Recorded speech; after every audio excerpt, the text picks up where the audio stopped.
Now we'll start our next topic, that is second Gulf War. Gulf war के बारे में हम पढ़ चुके हैं, क्योंकि ये गल्फ के आसपास हो रहा था इसलिए इसको नाम गल्फ वॉर दिया गया है. फर्स्ट गल्फ वॉर जो हुआ है वो इराक और कुवैत के बीच में हुआ था. इन द ईयर 1990 में बिगिन हुआ था, 91 में वो एंड हो गया था. उसका रूट कॉज ये था कि जब बाइपोलैरिटी खत्म हुई थी, यूएसएसआर डिसॉल्व हुआ था, तो भी लड़ाइयाँ चल रही थी. ईरान से यूएस को वैसे ही खुन्नस आई हुई थी, क्योंकि ईरान के जो एम्बेसी थी वहाँ पे जो अमेरिकन एम्बेसी में लोग थे, वर्कर्स थे, उनको वहाँ पर होस्टेजेस बना के रखा था. तो यूएस ईरान से नाराज था. उसको पता चला इराक लड़ाई करने वाला है, तो यूएस ने इराक को अपने वेपन्स से सपोर्ट कर दिया था कि आप वेपन्स हमसे ले लो, मिलिट्री आर्मी आपके पास है, एंड अटैक ऑन इराक. लेकिन ईरान से लड़ाई के वक्त इराक के ऊपर बहुत सारे डेप्ट्स आ गए. इतना लंबा जो लड़ाई उसने लड़ा ईरान के साथ, तो बहुत डेप्ट में आ गया. तो अब उस डेप्ट को क्लियर करने के लिए इराक को एक आइडिया सूझा. उसमें उस समय उनके हेड थे सद्दाम हुसैन. उनको आइडिया सूझा कि हम एक काम करते हैं, हम इस पे कुवैत पे अटैक कर देते हैं, तो कुवैत हमारे कब्जे में आ जाएगा और सऊदी अरेबिया हमारे कब्जे में आ जाएगा. ये लोग ऑयल रिसोर्सेज हैं, यहाँ पे ऑयल वेल्स हैं, तो हमारा इकोनॉमी बढ़ जाएगा. जब यूएस को इस बारे में पता चला कि इराक कुवैत पे अटैक कर रहा है, तो यूएस घबरा गया, क्योंकि उन्हें पता था कि इराक इस समय स्ट्रांग पोजीशन पर है, क्योंकि इसके पास मिलिट्री फोर्सेस हैं, स्ट्रांग मिलिट्री फोर्सेस हैं, इसके पास वेपन्स तो हमारे ही दिए हुए हैं, हाईली क्वालिफाइड वाले. तो अब अगर इसने कुवैत पर और सऊदी अरब पर अपना कब्जा जमा लिया, तो ये पूरे वर्ल्ड का 20% ऑयल रिसोर्सेस का मालिक बन जाएगा, जिससे मिडिल ईस्ट में इसका पावर इंक्रीज हो जाएगी. तो यूएस नहीं चाहता था कि इराक इतनी स्टेबल पोजीशन में आए, इसीलिए उसने 34 कॉन्टिनेंट्स को अपने साथ मिलाया, यूएन सिक्योरिटी काउंसिल को अपने साथ मिलाया और इराक को रोकने की कोशिश की. So that was all about first gulf war. इसके बाद आपका इराक को रोक दिया यूएस ने, सद्दाम हुसैन को नहीं हटाया. इसके बाद हुआ गल्फ वॉर. गल्फ वॉर में क्या हुआ कि इराक इस पे यूएस के ऊपर, यूएस के जो ट्विन टावर्स थे, 4 एरोप्लेन्स जो कि कैलिफोर्निया के लिए उड़ने वाले थे, उसमें बहुत ज़्यादा अमाउंट में फ्यूल भरा हुआ था. उन 4 प्लेन्स को हाईजैक किया गया. 3 प्लेन्स तो ऑन द स्पॉट गए जहां उनका टारगेट था, लेकिन चौथा प्लेन क्रैश हो गया. That is in your gulf war वाला जब आप सेक्शन पढ़ने जाएंगे, जो कि 9/11 के नाम से भी जाना जाता है, क्योंकि ये सितंबर 11 को ये अटैक हुआ था इन 2001. अब इनका मेन जो स्टॉक बिल्डिंग थी, जहाँ पे स्टॉक एक्सचेंज चला करता था, ट्विन टावर्स के नाम पे, एक नॉर्थ टावर था, एक साउथ टावर था. 2 प्लेन्स गए, एक नॉर्थ टावर में टकरा गया, एक साउथ टावर में टकरा गया. तीसरा प्लेन जो हाईजैक था वो पेंटागन पे जाके गिरा. इस अटैक के आधे घंटे के बाद पेंटागन पे गिरा और पेंटागन की बिल्डिंग को ध्वस्त कर दिया गया. पेंटागन की जो बिल्डिंग थी वो इनकी सिक्योरिटी और मिलिट्री हेड्स की बिल्डिंग थी, उसको नष्ट कर दिया गया. क्योंकि चौथी फ्लाइट जो कि इन्होंने हाईजैक की थी फॉर सम पॉइंट कि वहां पे जाके ये लोग अटैक करेंगे, तो उस फ्लाइट को उड़ने में आधा घंटा लेट हो गया था, डिलेड थी वो फ्लाइट. तो जब तक वो डिलेड थी तब तक में, क्योंकि ये मतलब स्मार्ट वर्ल्ड है, तो न्यूज फ्लैश होने लग गई कि ट्विन टावर्स गिर गए, ये हो गया है. तो लोग बहुत ज्यादा एक्टिव हो गए. तो आधे घंटे के बाद जब ये फ्लाइट उड़ी, तब तक लोगों को ये न्यूज मिल चुकी थी कि अटैक हो चुका है यूएस के ऊपर. तो प्रोएक्टिवली जो पैसेंजर्स थे उन्होंने स्टैंड लिया और उनका था कि भाई मरना तो हमको है, ऐसे या वैसे. तो उन्होंने अपने डिफेंस में उन जो टेररिस्ट चढ़े हुए थे हाईजैक करने के लिए, उन पर अटैक कर दिया और फिर ये प्लेन पेंसिल्वेनिया के अराउंड कहीं जाके क्रैश कर गया. तो ये जो इसका टारगेट साइट था वो वहां नहीं जा पाया.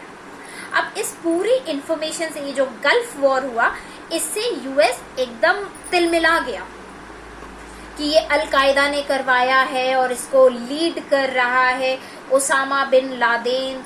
तो तो अलकायदा को हम ख़त्म कर देंगे, उसको लादेन को हम ख़त्म कर देंगे, उसामा बिन लादेन को हम ख़त्म कर देंगे। तो यूएस तिलमिलाया बैठा हुआ था। ये हुआ था हमारा 2001 में। तो जिस तरीके से ये थोड़ा सा स्टेबलाइज हुआ, फिर अटैक भी हो गया तुरंत। तो जिस तरीके से ये सब हुआ था, तो अब जब वो स्टेबिलिटी वापस से गेन की, 2001 में सितंबर में अटैक हुआ, 2002 को पूरा लगा, इन्होंने फुल टू प्लानिंग की और इस प्लानिंग के बाद इन्होंने कहा कि अब इसका बदला लेना है और लादेन को खत्म करना है। तो इसके लिए हुआ सेकेंड गल्फ वॉर। तो सीक्वेंसेस, पहला गल्फ वॉर हुआ और इस गल्फ वॉर की वजह से यूएस के ऊपर अटैक हुआ। यूएस को लगा कि मेरे ऊपर ये जो अटैक है ये लादेन ने, अलकायदा ने करवाया है, क्योंकि हमने इराक को अटैक नहीं करने दिया था, कुवैत पे कब्जा नहीं करने दिया था, इसलिए हम पे ये अटैक हुआ है। अब हम लादेन को खत्म करें। तो 2000 वाला was gulf war, first gulf war. अब बात आई आपकी तीसरी, second gulf war. Second gulf war की हम बात, तो इस सेकंड गल्फ वॉर के लिए, और ये कहाँ हुआ था? इराक में हुआ था, क्योंकि Osama bin Laden was supposed कि ये बगदाद में छुपा हुआ है, विच इज इन इराक। तो अब मार्च 19, 2003 को यूनाइटेड स्टेट्स ने कोएलिशन बनाया। ये अकेले काम नहीं करते थे, ये वर्ल्ड को साथ में लेके काम करते थे, उनको मैनिपुलेट करके एक साथ काम करते थे। तो इन्होंने क्या किया? कोएलिशन बनाया यूनाइटेड किंगडम का और वॉर छेड़ दिया इराक के खिलाफ। जैसे ही एक्सप्लोजन हुआ बगदाद में, जो इराक की कैपिटल है बगदाद में, कि यूएस प्रेसिडेंट ने अनाउंस कर दिया कि टेलीविजन पे जाके सीधे सीधे अनाउंस कर दिया कि इस समय हम अमेरिका और जो कोएलिशन फोर्सेस हैं वो एकदम अर्ली स्टेजेस में हैं, मिलिट्री ऑपरेशंस चालू हैं और हम इराक को डिसआर्म कर देंगे। इराक के पास कोई भी हम ऐसा मेजर वेपन नहीं रहने देंगे जिससे वो किसी और को हार्म कर सके, अटैक कर सके, और हम लोगों को आज़ाद करना चाहते हैं। और हम जो लोग एकदम पूरी दुनिया के लोगों पे ऊपर डेंजर छा चुका है, हम उसको डेंजर को ख़त्म करना चाहते हैं। और जैसे ही प्रेसिडेंट बुश ने अपने एडवाइजर्स जैसे पूरे में सप्लाई कर दी, न्यूज़ में फ्लैशेस कर दिए कि उनका जो केस है लड़ाई का, युद्ध का जो मोटो है वो सिर्फ ये है कि जो सद्दाम हुसैन की डिक्टेटरशिप है हमको उसको हटाना है, और जो ये वॉर का मोटिव लेके रखे हुए हमें उसे ख़त्म करना है। और ये सारा का सारा हो गया कि ये पूरा प्रोसेस किस लिए है कि जो वेपन्स, मास डिस्ट्रक्शन के वेपन्स इराक में इकट्ठा हो रहे हैं, हमें उसे ख़त्म करना है। यूएस ने कहीं भी अपना एग्जैक्ट मोटो नहीं बताया। उन्होंने बोला कि हम इराक से पूरी दुनिया को बचाना चाहते हैं क्योंकि इराक के पास कुछ ऐसे वेपन्स हैं।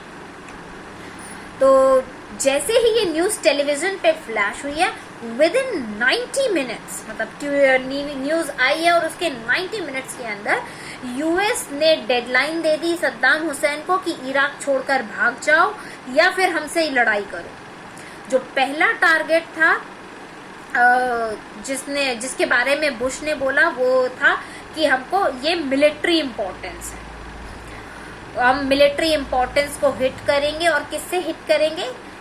तो टोमाहॉक क्रूज मिसाइल से हिट करेंगे। This is the name of the missile.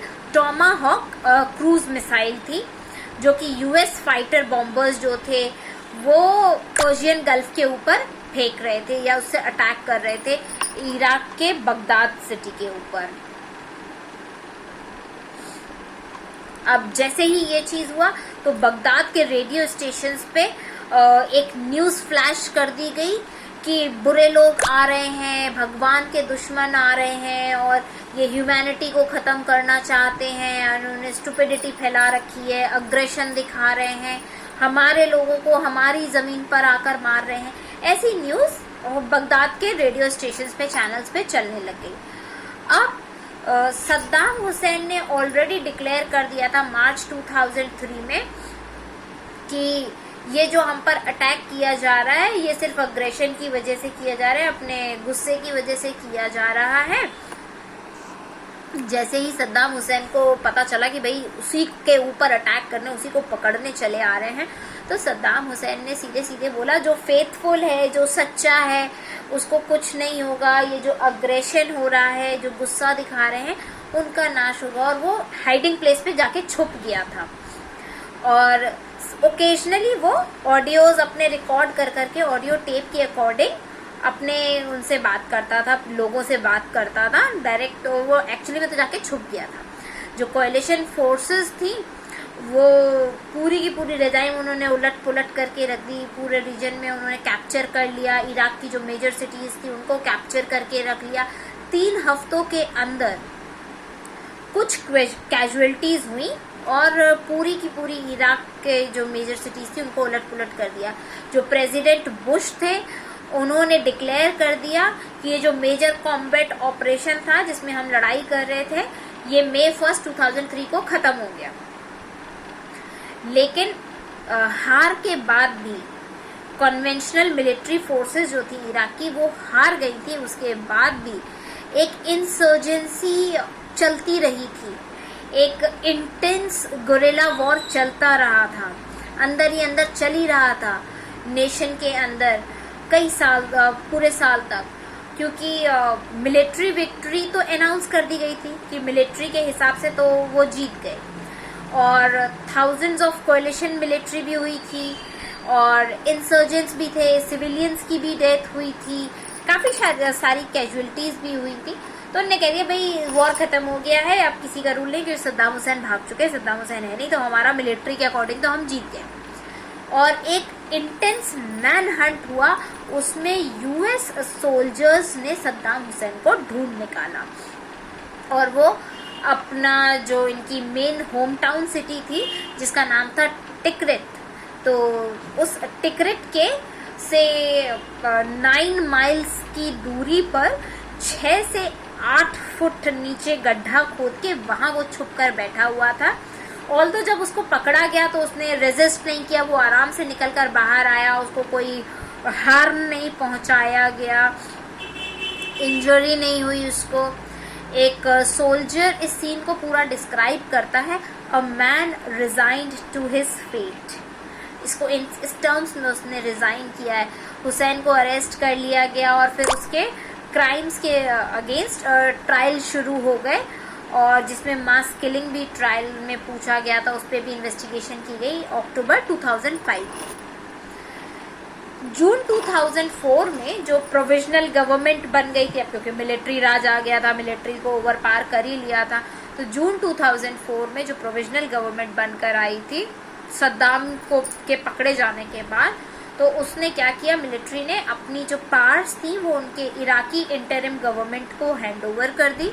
जनवरी 2005 में जो इराकी लोग थे उन्होंने 275 मेंबर्स की एक इराकी नेशनल असेंबली बनाई और एक नया कॉन्स्टिट्यूशन बनाया कंट्री के लिए, जिसको सबने एक्सेप्ट किया। अक्टूबर में ये बनकर रेडी हो गया और फिर नवंबर 6, 2006 में सद्दाम हुसैन को गिल्टी पाया गया उसकी क्राइम्स के लिए जो कि उसने ह्यूमैनिटी के अगेंस्ट किए थे, तो उसको गिल्टी पाया गया, तो उसको सेंटेंस कर दिया गया death, sentenced to death by hanging, कि उसको फांसी पे लटका दिया जाए। लेकिन एक अनसक्सेसफुल अपील की गई और उसके बाद उसको एग्जीक्यूट कर दिया गया दिसंबर 30, 2006 में। लेकिन पूरे इराक को जब सर्च किया गया, सब किया गया, तो कोई भी वहाँ वेपन एक्चुअली में नहीं मिला मास डिस्ट्रक्शन के लिए, कि जिस बेसिस पे यूएस ने डिक्लेयर किया था कि इराक से हम वॉर कर रहे हैं, अटैक कर रहे हैं, ये पूरी दुनिया को ख़त्म करना चाहता है, तो इराक में ऐसा कोई भी मास डिस्ट्रक्शन वाला वेपन नहीं मिला। और यूएस ने वॉर एंड कर दिया दिसंबर 15, 2011 को। ऑलमोस्ट 10 इयर्स की ये लड़ाई चली, नियरली लड़ाई चली 10 इयर्स, क्योंकि 2001 में शुरू हुआ था, क्योंकि 2001 में ये वहाँ से अटैक हुआ था ना इन पे ट्विन टावर्स पे, तो 2011 में जाके ये पूरा सॉर्ट आउट हुआ and second Gulf war is this much. Bye.